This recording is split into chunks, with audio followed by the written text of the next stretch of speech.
Yo, it's JJ from 845, and here's a quick look with Sony's FS5. Got this at the end of December last year and have been using it extensively since then. And I'm pretty sure by now you know the goods and bads of it and how it compares to and how it differs from its big brother, the FS7. One thing I will say right away about this camera is that it's such a joy to use because you literally are able to pick it up, attach a lens if there isn't any already, and then just start shooting. The problem with the A7S, as you can see right over here that I linked, is that you have to Frankenstein it together. It's such a great camera in terms of low light capabilities, but right away the battery just purely sucks on the A7 series in general, that you have to find some way to power all of it. With this, you're actually using proper camcorder batteries, such as the one that's included. Although I would recommend that the first thing that you should buy, because this one is the BPU 30 that comes with the camera, and this will probably last you like an hour and a couple hours or so, is to upgrade to this one right here, which is Sony's BPU 60. The thing with Sony and a lot of its accessories that it is expensive. It's around $270. But if you like to stay with, you know, a tried and true battery system, Sony's not too bad to get. I won't go too into depth into how this camera is, because by now you should be able to find other articles, and there's really great articles and videos out there. You know, internal 4K shooting, you have your somewhat limited, you know, HD as far as the 420, so it's not the whole 422 that a lot of people like when they use an Atomos, an external recorder. But it gets the job done. You know, and it has a whole slow-mo capabilities. It does go up to 960 frames per second, but you're shooting at a very low quality. So its sweet spot is the 240 frames per second. What I am going to talk about though are some of the accessories that I feel are quite useful for the FS5. They're not necessary by any means, but they do make shooting a little bit easier. The first thing is this small rig, low profile base plate, which has abilities for you to put in the 15mm rods. And if you saw from the last video, there are ways that you could, you know, rig a camera, and a lot of it though would rely on some 15mm rod system. So for this, I'm able to add the rods, and then I can hook up my Anton Bauer battery along with the LAN part plate that you saw on the A7S rig, and empower pretty much everything, you know, the wireless focus as well as an external monitor. Right below here is, I already put it, you know, permanently attached, is a Manfrotto quick release plate. The nice thing about this is that it's pretty much still a low profile. I can still fit this in my camera bag. I don't have to remove anything or worry about, you know, screwing a quick plate when I really need to.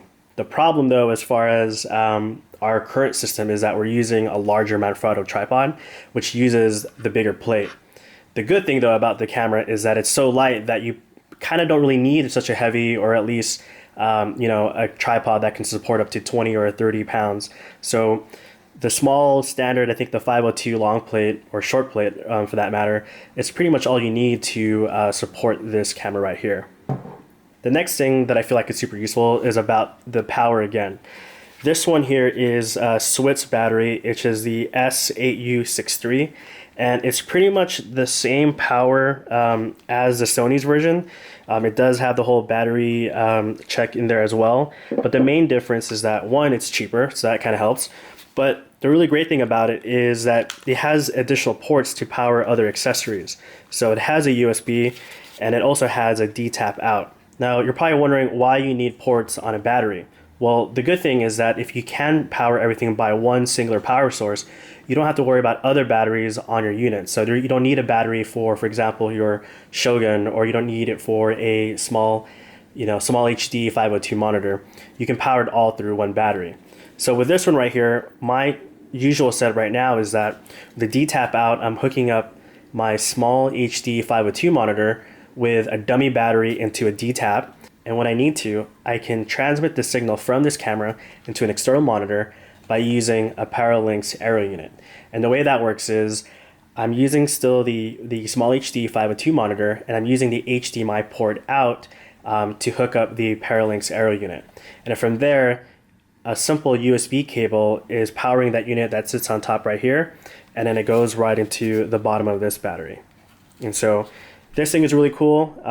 Like I said, if you have other options that you want to be able to power things, having a unit like this is pretty much really great. And another bonus option is that if you have a lot of accessories, you can add a D-tap hub, and that will allow you usually up to 4 female D-taps. And so if needed, you can power different things as well. A side note, by having these quick release adapters and plates is that it makes it a whole lot easier when it comes to switching to different accessories.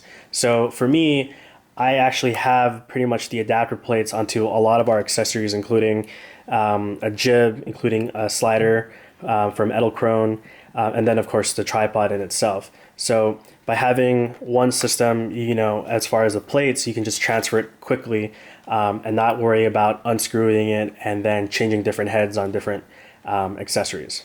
All right, guys, that pretty much concludes, the overview of the Sony FS5. I didn't want to go too far in depth with it because I know that there are reviews out there speaking both on its positives and its negatives. But for me, I think it's a real winner when it comes down to just shooting. There is no slowing down as far as, arriving on scene and then having to rig up your camera. For me, I simply just plug in the battery, pop in the lens, and of course this great handle, and then I'm actually shooting.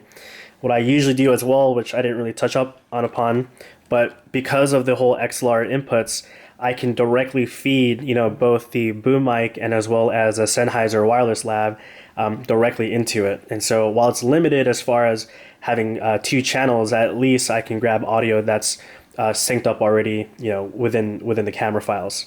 All right, guys, and that's pretty much it. If you have any questions or comments, feel free to leave them below and I'll get to them.